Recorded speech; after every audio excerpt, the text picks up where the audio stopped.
You are listening to the Horse Radio Network, part of the Equine Network family. What a beautiful day for horses in the morning. You are listening to the #1 horse podcast in the world.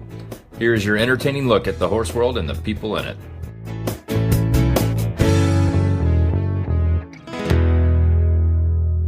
I'm Julie Broadway, president of the American Horse Council.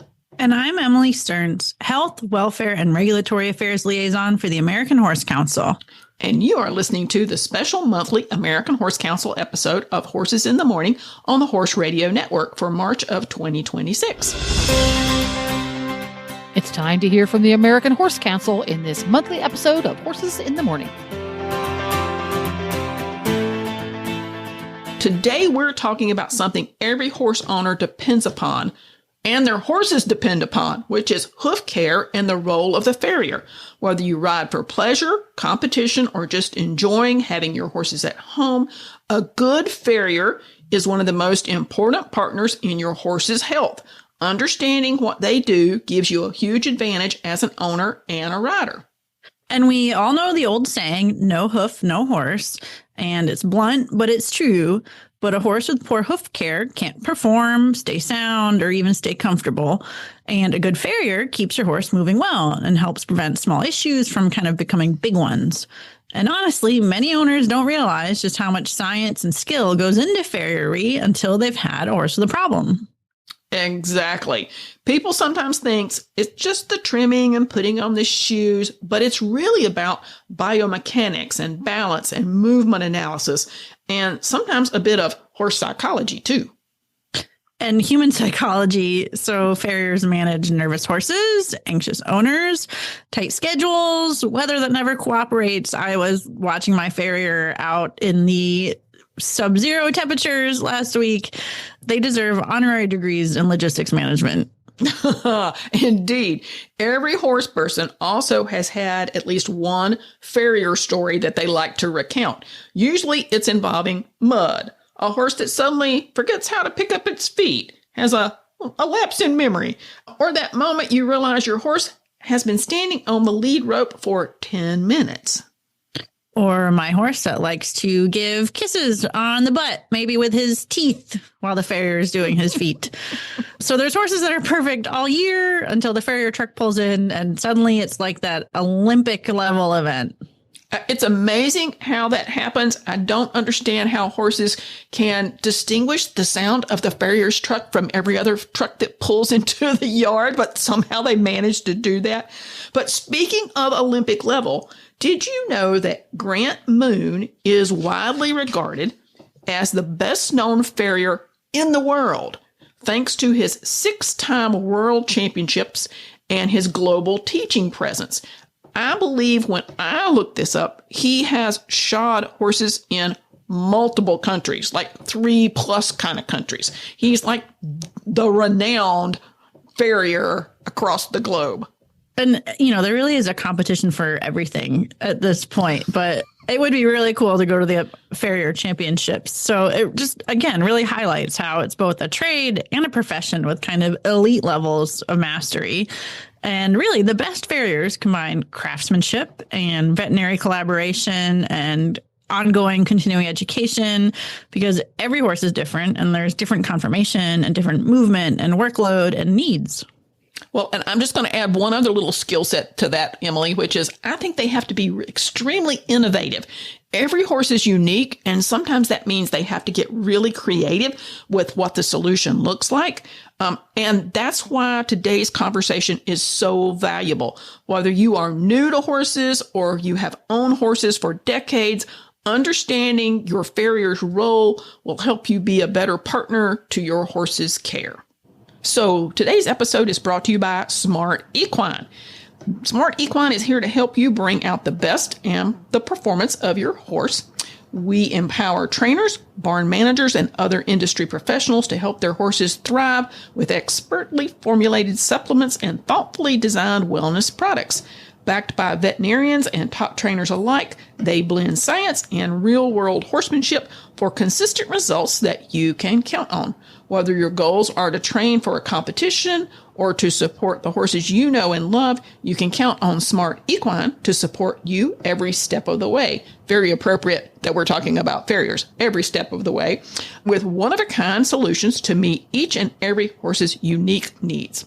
So today I want to welcome Martha Jones and Travis Burns. Martha, take a minute, introduce yourself and the American Farriers Association. Okay, thank you, Emily. My name is Martha Jones. As you said, I'm the executive director of the AFA. And the AFA is an organization made up of primarily farriers, both here in the U.S., in Canada, in Mexico, and in another 14 countries outside of the U.S. And again, we're made up of farriers, some veterinarians, some associates, certainly student farriers, etc. And we exist to, as we say, set the standard of excellence in hoof care.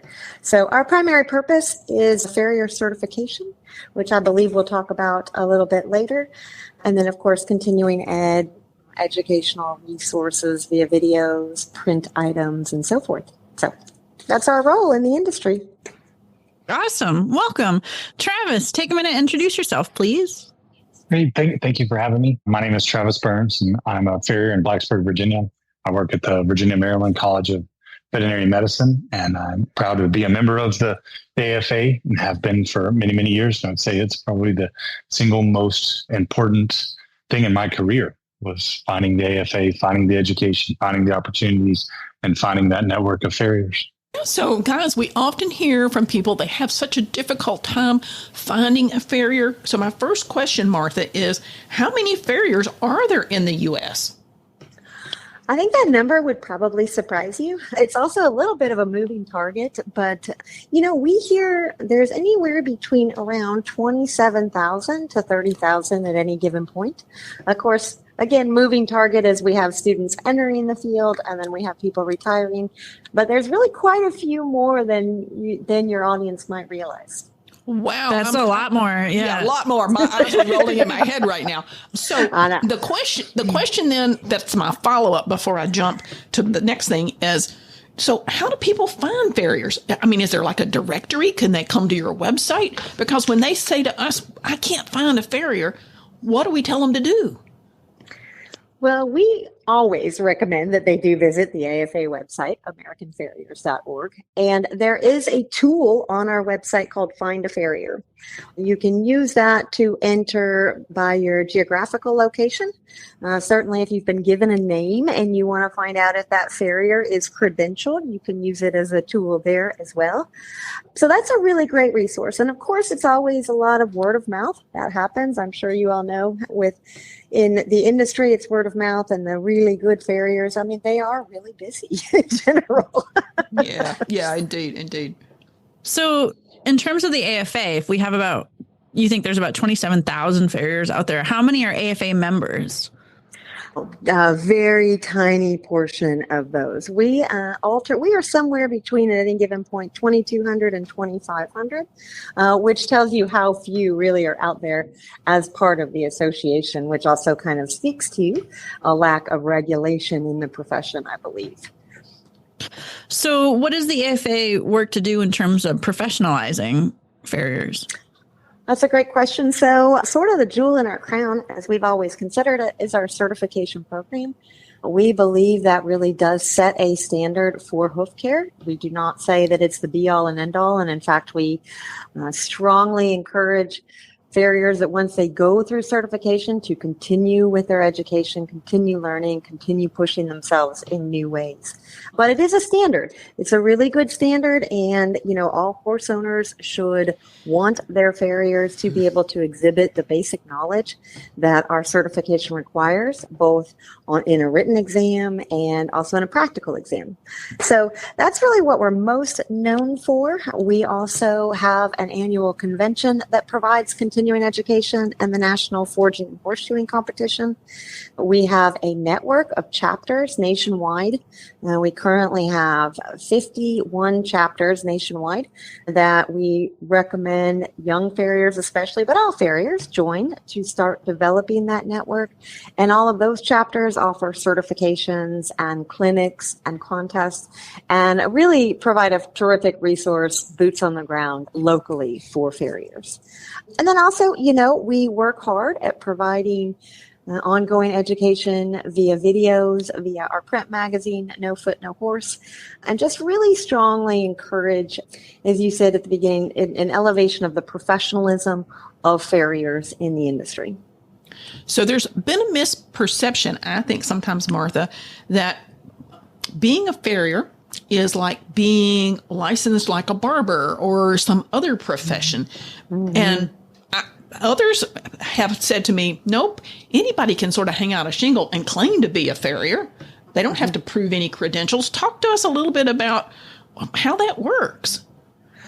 That's absolutely spot on, Julie, and in many cases can be alarming. But currently, there is an absence of federal regulation in the trade. So what that means is that anyone could go to, even if it was a very, very brief training program, there are some programs out there as short as 2 weeks long, 2 more extensive, and then buy tools and call himself or herself a farrier.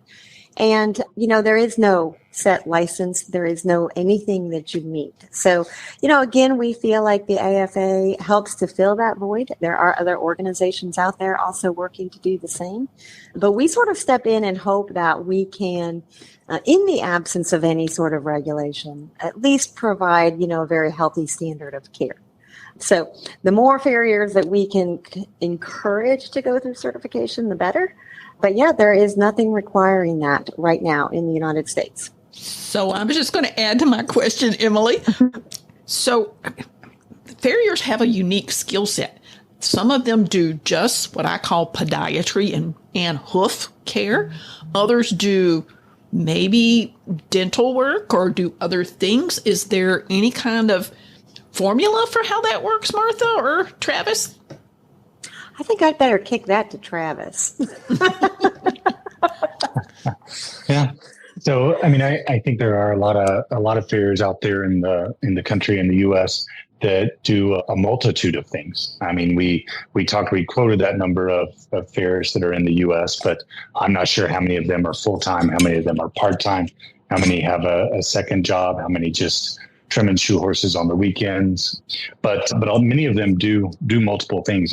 For example, here in my area, I've got a horse trainer who's also a farrier and does a wonderful job, but he splits his time up. To be honest with you, I'm probably in the part-time group now. I also work as the hospital administrator here at the college, and as well as shoe horses. So I think farriers are a very diverse group with a lot of different interests and a lot of different skill sets. And so many of them use that to their advantage to carve out a niche in the market. Gotcha. Okay. I feel like, so going back to kind of the education and continuing education, like the horse's hoof hasn't changed in 5 million years. So in terms of continuing education, what does that look like? Like, what are topics farriers choose to continue their education in? What helps to keep fresh, and what kind of continuing research is happening out there? And this question could be for both of you too. Travis, if you want to start. Sure. I can go first. I think there's a lot of continuing education opportunities out there, and there are a lot of innovations out there. So we use a term called modern materials very loosely, but it is the horse's hoof care is constantly evolving. So maybe the horse's hoof hasn't changed from an anatomical structure as much during that time, but the materials and the products that we're able to put onto the horse's feet have changed. And a lot of the disease pathologies that the horse experiences has changed. At one time, horses, an old horse would be considered, a 15-year-old horse would be considered to be a really old horse. But now with modern advances in healthcare and what I would argue advances in the farrier profession, they live 25, 30, 35 years. And as they go on in age, obviously, just like humans in the healthcare industry, more and more disease pathologies become apparent. So a lot of the CE events revolve around disease pathologies like navicular disease, laminitis. I mean, their entire conference is held on laminitis because the research and our knowledge on what laminitis is, how it happens, how to treat it, what are the comorbidities associated with it, are constantly advancing. And then I think a lot of the hoof care things that we put on, whether you want to call them orthotics or horseshoes or whatever, they're constantly changing. So most shoes are obviously made still of metal, aluminum, and steel, but there's a lot of different variations that are being made now with urethanes. I mean, we have the ability to 3D print horseshoes and attach them now. So it's remarkable. There's a lot of things that are continuing to advance. And I think our research and our understanding of the equine hoof, the equine gait, and the disease pathologies that affect the hoof and the distal limb are constantly evolving and advancing. And farriers should absolutely be involved in the continuing education of that. It's interesting. In my career with horses, I've had a lot of different farriers. And the one that I've used most recently, he always, I'm going to get the wrong term, he always x-rayed and did radiographs. He looked at the angles. He did what I thought was a very sophisticated analysis before he even began to shoe the horse at all. And so technology has come so far, Travis. I'm wondering, are there other new instruments or new products that you guys are starting to integrate into, your whole strategy for shoeing? Well, I mean, I think I can speak for me personally. We incorporate a lot of alternative forms of attachment. So, obviously the majority of horseshoes are nailed on, but quite frankly, a lot of the horses that present here to the college to us have some disease pathology or some reason for it. But we do attach a lot of horseshoes here with adhesives. And the adhesives that are on the market are very good. It's easy, relatively easy to be able to attach or glue on a horseshoe nowadays, which is really, really nice. It allows a lot of horses that maybe would have had to have time off or a break or not be able to keep their shoes on, the ability to keep going.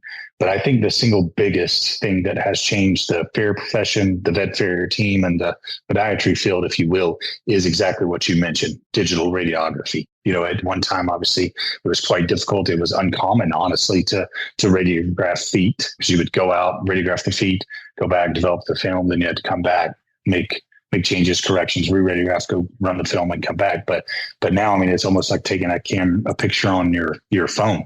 There's battery operated generators, plates. You can see the image. You can see the inside of the horse's foot almost instantaneously there on the computer, and you can adjust your trim. You can trim a little bit, re-radiograph, see what it looks like. You can apply a shoe, check its placement, see if you like it, if that is aligned with the plan that you had biomechanically for that horse or not, and make adjustments in real time. So going back to kind of the technology aspect of this, Martha, kicking this back to kind of the continuing ed stuff, how does that play into any education or training that AFA does? Oh, thanks. I think that's a great question. We particularly try to pick that up at our annual convention, especially I would say over the last few years. We've kind of, I'm going to use this term a little bit loosely, but we've evolved for our organization in that a couple of years ago, Travis offered a modern materials demonstration for the first time at I believe that was the first time, right, Travis? Was that the first time? At least in my recent memory, yes. I mean, okay. Maybe before my time, but. Okay. So definitely the first time in a while anyway. And then, this year he's going to be doing that again, in addition to a wet lab where participants can come and have hands-on experience with that.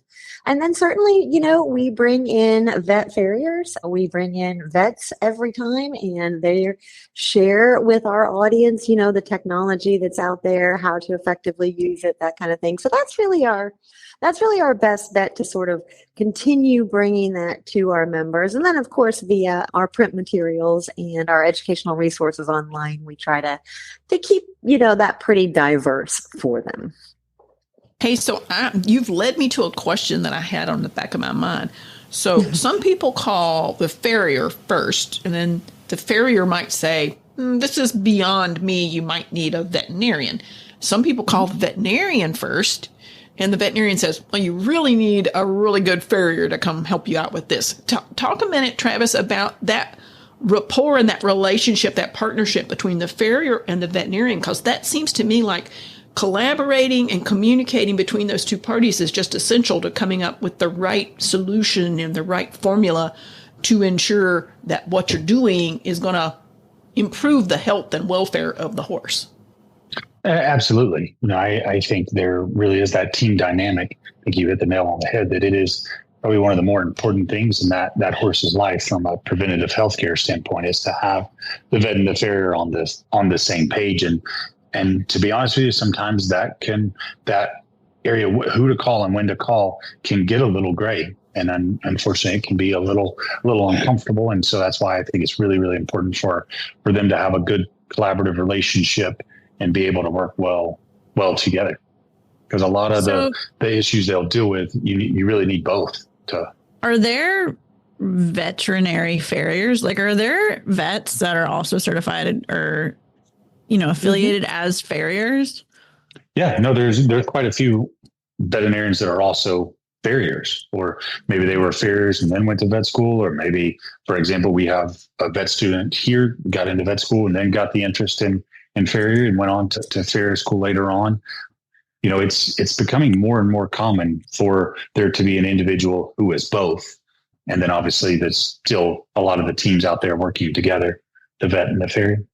So don't know if I said this at the top of the interview, but yesterday I was at the Marion DuPont Scott Virginia Tech Equine Medical Center. I hope I got that right. It's a mouthful. It's a mouthful. But I was talking to the group, and Dr. Mike and I were talking to the group about the veterinary shortage. And someone in the audience asked me, were we also seeing a farrier shortage? Are fewer people going into farrier practice? Because everybody knows that we're really struggling to find enough veterinarians, especially in rural communities. And it occurred to me as we were chatting through this, are we feeling the same pinch in the farrier world? To be honest, I don't know. I haven't seen those numbers or have a real good finger on a pulse of that. I mean, I can speak just personally in our area. We've had several retire in the last 5 years, and then we've had several new ones move into the area. So here in our region, I don't really see a shortage. One thing that I've noticed over probably the last 10, 15 years of my career that I think is analogous to the vet profession is the makeup of the farrier student population. You see more and more female students in entering the farrier schools and entering the profession, which was a similar phenomenon you saw in the vet profession. It's amazing to me to think about that, Travis, because people generally have the impression that farrier work is extremely physical. It's extremely hard on the body. So to see more women go into it is kind of fascinating. I know everybody seemed to think at one point most of the veterinarians in the community were men, and now I think the large majority are women. So there's an interesting transition that's going on in both of those professions. And I'm just kind of thinking about the pipeline for being a farrier. So when I was growing up, there were some farrier schools, but you went and apprenticed with your local farrier, and you apprenticed with them for, who knows how long before you felt comfortable going off on your own. And the area I'm in, that's still a very common way for people to learn to be a farrier. Is that apprentice pipeline kind of still active, do you guys think, with all the different school options there are now? Martha, maybe, do you have any thoughts on that with AFA? Yeah, sure. I would be happy to take that one. So, I think it is still very, very viable. And I think, there's even people entering the field that don't go to school and go directly into apprenticing for someone. We offer, I'd say, honestly, Emily, we probably have between 18 and 25 schools listed on our website at any given time. And I'd say there's probably several more that are out there operating that maybe we're not even aware of. But nearly all of those, and particularly the ones that are on our website, we know that they do encourage as a next step, not that once you graduate, you're fully skilled up and tuned up and ready to go out on your own, but that what you are is ready to go perform as an apprentice. And many of them, that's part of the service that they provide to their students is placement into an apprenticeship upon graduation.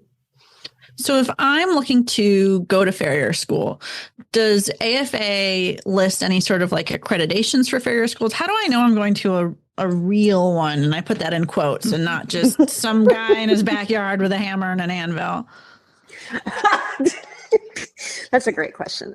And, so obviously we do believe that the ones that we share on our website are good programs.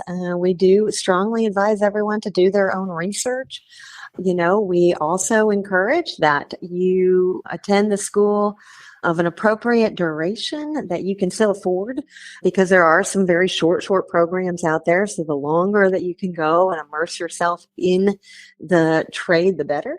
But, for the most part, it's about doing your research, and learning the farrier credentials in general will help you. I mean, that helps you across the board in the industry, but certainly if you're entering the field, learn about the owner operator and where that person has come from, how that person's career has gone, and then you sort of make the right choice, whether that's geographical or what you're able to afford or what have you. Make the right choice in that way. Point out one thing so folks don't get the wrong impression. We're not picking on farriers and how they go through the process, because we see the same challenges in horse trainers. For example, we see a lot of other professions in our industry where there's not this clear pathway to how you become recognized for your qualifications and your training curriculum. So it's not just about farriers, but it's interesting that there are, in observation, there are more avenues for people to go to a farrier school or to find a way to do that than in maybe some other aspects of our industry. What do you think, Emily? Yeah, I mean, just coming from, an educator background, having opportunities of like a formal education outside of an apprenticeship, I think is so great for a lot of learners, especially if you want to get into it. And I think it can make networking easier, oddly enough, and expose you to more types of farriers and more types of needs. I don't know. That's just kind of how I view it as an educator. I love school. I would be a professional student if that was an option. But I think it's really interesting because I think if I knew more about going to farrier school, if I was 17 or 18, I probably would have seriously considered that.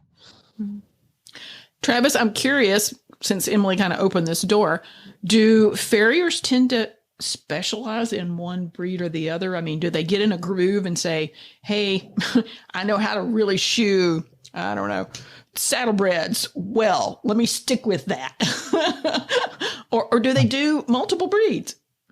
Yeah, I think there's a wide array there, but I think it's becoming more and more commonplace for farriers to specialize in one discipline or one breed. I mean, even just generically breaking up into gated horse farriers and non-gated horse farriers, and then English farriers and Western farriers. I think that's becoming more and more commonplace because obviously the sports are getting more and more complicated. The horses are getting better and better at it, and every tiny little detail matters in the performance horse world. And so being able to really immerse yourself in those worlds and fully understand what is asked of that horse or that horse rider combination, and be able to be a member of that team and contribute. Martha, I was just going to ask, so like, if I'm looking for a farrier on the AFA website, do they list any specialties and breeds or disciplines on there? Oftentimes they do, Emily. Not everyone. The Find a Farrier directory is an optional opt-in or not. And then sometimes, someone will build out his or her own profile. I think if you actually put in Travis, you would actually see what a fully built out profile looks like. But then they can put in like their own specialties. They can also ask us to do so if they would like to. We're happy to do that for them. But it really depends on the individual farrier and what they've sort of uploaded as their public profile. I'm going to go spy on my farrier and see if he's in there. Hey, so I have a two-part question. My first question is, how often should someone's farrier check out their horse? How often should a horse typically, see their farrier? And the second part I really want Travis to weigh in on is, we find through our research that when money gets tight, there's extenuating circumstances, owners feel like maybe farrier is something they can postpone. They tend to stretch out the visits between them. And I'm just wondering, what are the long-term flaws in that thinking? Travis, talk a minute about that. Yeah, and I'd be happy to. I think most horses, a typical shoeing cycle is somewhere between 4 and 8 weeks. So, or the time in between farrier visits, and there's lots of things that affect that. From the season, the time of year obviously changes the rate of growth for the horse's hoof, depending on that horse's discipline, what they're doing. It may change that cycle. Some horses just grow feet really faster than other horses. So there's a lot of variety or variation there, but I think 4 to 8 weeks is a common trimming shoeing cycle for the majority of horses. But I do agree with you. I think when money gets tight, the farrier care is one of the things that is neglected or let go. And I mean, and financial constraints do make that choice a reality. And oftentimes, owners have to make that decision. I am obviously biased being a farrier, but I think it is imperative for the overall preventative health care of the horse to maintain their farrier care. So if the horse's hoof goes longer, then that increases the lever arms around the distal limb, making the risk for injury to the soft tissue structures of the horse's body more common. It predisposes them to things like white line disease, cracking, things like that. And so I think it's really, really important to maintain farrier care when possible, but obviously we know economics play a role there. Yep. And I just want to make a point too. So, when we've traveled around talking about access to economic issues with access to horse care, and when we've spoken with veterinarians about it, we've had vets, we have like two levels of vets. One section of vets will say, well, I don't see an issue with this. This isn't really an issue of cost impacting care. And then we have another set of vets that'll say, oh, no, we see this all the time in our clients. And we kind of have this dichotomy, right, of like two different tiers of horse owners. So I'm sure if there's any farriers listening out there, that I'm sure some are saying, I don't really see this. I don't see this as an issue. And then there's those of us kind of operating on the other side where, yes, there's definitely owners out there who maybe that $60, maybe that $150 for that month really needs to be spent on some human care and, pushing that horse out another 6 weeks if they're barefoot doesn't seem like that big of a deal in the moment in light of, okay, I can shoe the horse or I can go to the food pantry, So it is a real issue, I think, even if you're not necessarily seeing it in your area of the horse world every day. So I just want to put that out there for everybody listening to this who might be thinking like, no, I don't really see this as an issue. That we do see it in the rescue world a lot. That delay of care is a big welfare issue that stems directly from owner financial struggles. So, Julie, do we want to take this as a moment to segue into... Yes, we do indeed. So I'm going to build off of that. So the American Horse Council and the United Horse Coalition and the American Farriers Association are so excited to announce that we're launching a new program called Farrier Direct. It's built around the same model that we have with the American Association of Equine Practitioners, AAEP, for their Vet Direct. So if there is an owner who finds themselves suddenly in some kind of personal crisis and their finances are tight or there's something that's going on in their life and they need some assistance, through Farrier Direct, the American Farrier Association members can apply to get reimbursed for services for their clients up to $300 per horse. And we're really excited about this program because through all of our research at the American Horse Council, we have found veterinary care and farrier care are two of the really essential things that people who get in this crisis situation are struggling with. The United Horse Coalition, as most people know, has a resource database where you can find hay banks and feed coupons and all kinds of resources to help you if you're struggling. And we're so excited about continuing this whole mission of offering resources for people who find themselves in those circumstances. So Vet Direct is out there. You can contact AAEP to learn more about that, and definitely reach out to the American Horse Council or the American Farriers Association to learn more about Farrier Direct. And I want to add something about how it works. So we think this is a really important model of program because instead of owners who might be embarrassed reaching out and asking for help, this is about help happening at the point of care. So the service provider, the farrier in this case, is in charge of deciding if this owner needs help. So say you're a farrier and you've had a client who keeps kind of texting you to reschedule last minute and they're being kind of vague about it, and you check in with them and you realize because they just don't have the funds, it's your prerogative as the farrier of you can apply through AFA for the funds. And so it's just kind of a blanket grant as long as what that owner needs. So general farrier care, some other odds and ends in terms of shoeing. It doesn't cover veterinary care, so that would need to go through Vet Direct. But the farrier, the professional with the knowledge and the relationship with the client, has kind of the power in the situation to make a difference. Yeah. So if you're a farrier out there, please be sure and reach out to Martha and the American Farriers Association. If you're a member of theirs, to apply to be part of the program, that's going to be the key.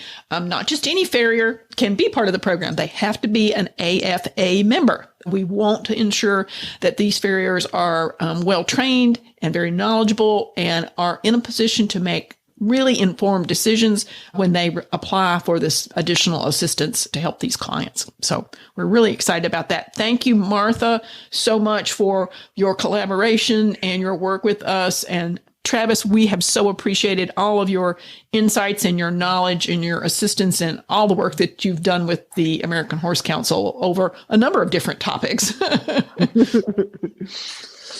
Well, thank you, Julie. We're very excited from an AFA perspective to have this partnership and this project with you, and in particular, such a meaningful project that we're able to work on, and appreciate your time today very much. Thank you. Yeah, thank you guys very much. I think this is a great partnership, and ultimately it's the horse that's going to benefit, and that's the best thing. That's the reason we're all here. Goal. Exactly. Yep. So thank you both. Have a great rest of your day. The American Horse Council, AHC, United Horse Coalition, UHC, and American Farriers Association, AFA, are excited to announce the launch of Farrier Direct. Farrier care is one of the top unaffordable services during personal crises, such as job loss, divorce, illness, or natural disaster. Through Farrier Direct, U.S.-based AFA members can apply to be reimbursed for services for clients in need up to $300 per horse. Services such as regular trimming, shoeing, abscess or thrush care, as well as emergency shoe replacement would all qualify for appropriate services for reimbursement. To find out more, the link will be posted in the show notes. This program is designed to support owners experiencing temporary hardship and to keep horses with their humans.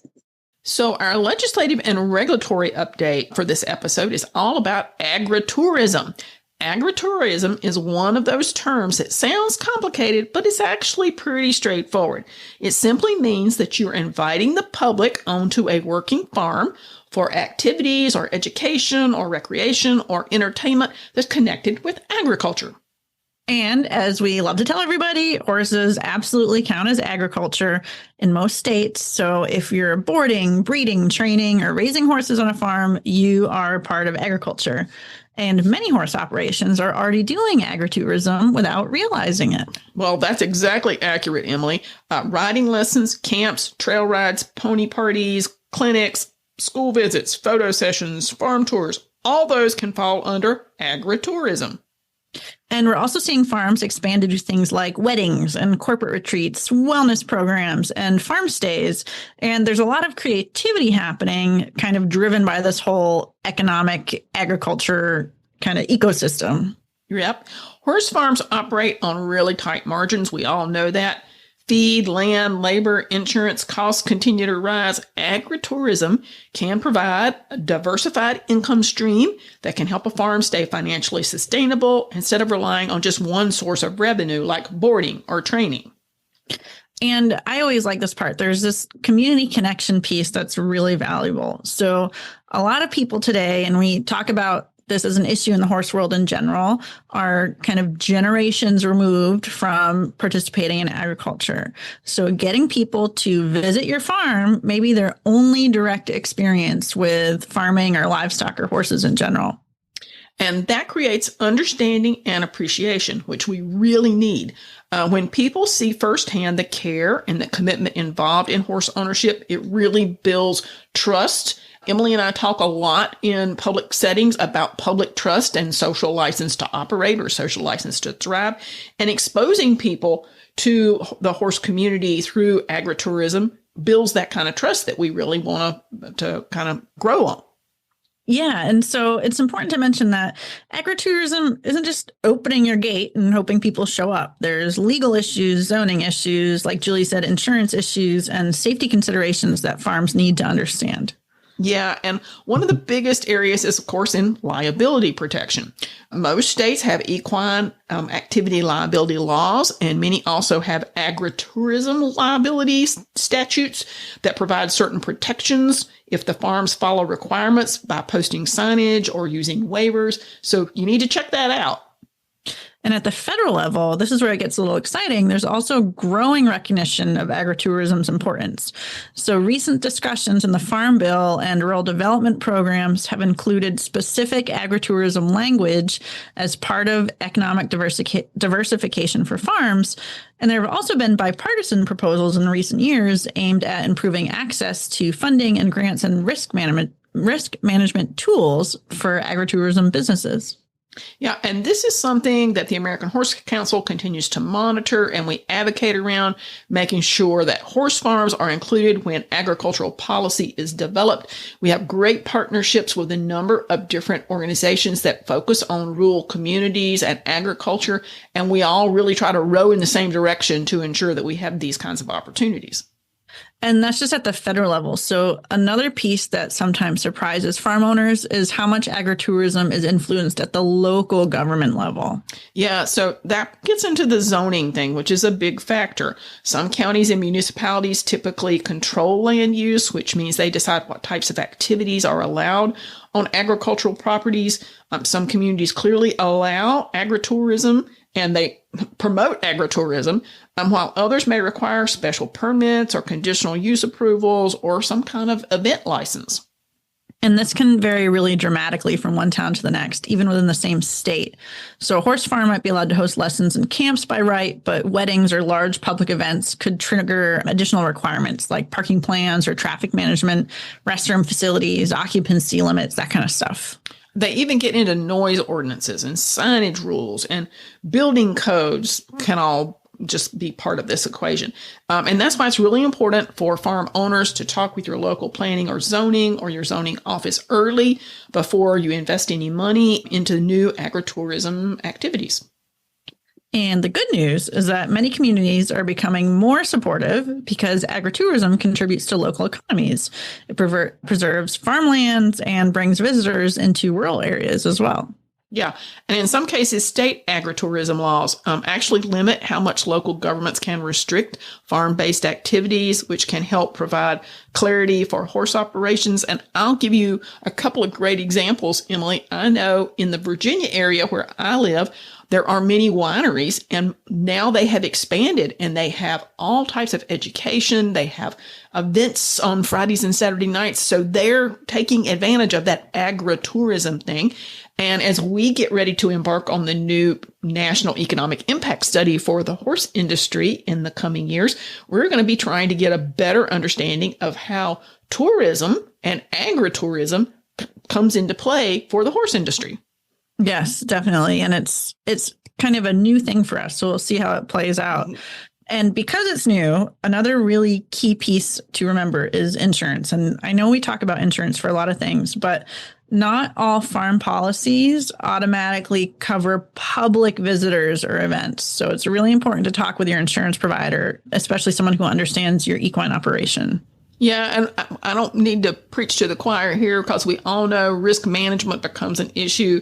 You know, horses are great, but they're really big.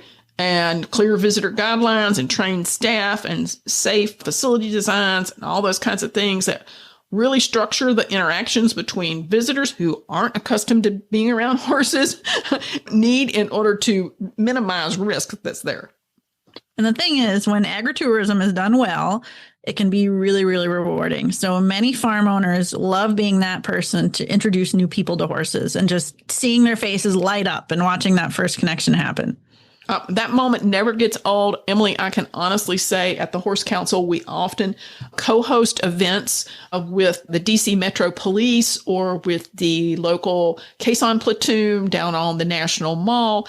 And it's amazing to me, the visitors that are down on the mall that have never interacted with a horse, and they are just amazed when they get the opportunity to stand next to the horse, have their picture made, maybe pet the horse, learn the horse's story. And that's not quote unquote agritourism, but boy, it sure helps our industry.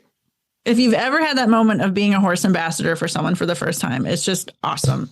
So the question is agritourism right for every horse farm? And the answer is not necessarily. So it depends on your goals and your facilities and your capacity. And some farms prefer to remain private, and that's totally fine. But for farms that are interested, starting small is often the best approach we can advise. Maybe you host an open house, or you partner with a local school, or you offer a seasonal event. You don't have to build a major event venue overnight in order to take part in agritourism. And one big trend we're seeing is that people want authentic experiences. So they want to connect with animals and nature and rural life. So horse farms are really uniquely positioned to kind of meet that demand. Yep. And there's also a really great advocacy benefit from all this. Visitors become supporters. We see this in the equine assisted services field, where they often invite people to come in and see what kind of services and therapeutic things that they offer. And those people become donors and supporters and become sidewalkers and do all those other things. So the more people understand land use and animal care and the value of the equine industry, the better off we all are. And so before we wrap up, kind of the quick takeaway is, if you're a horse farm owner and you're curious about where to start with agritourism, ask yourself these questions. So what experience could you safely offer? Who is your target or your local audience? And what regulations apply in your area? And I'll just add, what do you want your farm to feel like? Agritourism works best when it matches your farm culture and your personal goals. Yes. And so for more resources and to learn more, as always, you can visit the American Horse Council website or shoot us an email at info@horsecouncil.org. And a shameless plug, at our conference this year in June, which is in Washington, D.C., we're going to have a panel discussion on agritourism. So we invite you to come and be part of that conversation too. Well, thank you for joining us today. We'll provide more numbers and links in our show notes. We invite you to support our beloved horse industry and join the American Horse Council. You can earn a free subscription to our monthly newsletter and to other publications that we offer. We share the latest in all our legislative happenings, federal and state, as well as more information that we think horse owners like you would need to know. And you can follow the American Horse Council on social media. You can find us on Facebook, Instagram, X, formerly Twitter, and LinkedIn. And you can also subscribe to this podcast's RSS feed. You can subscribe to Horses in the Morning on any podcast player and find all the shows, including ours, on the Horse Radio Network at horseradionetwork.com. And as we like to say, we are #HereForHorses.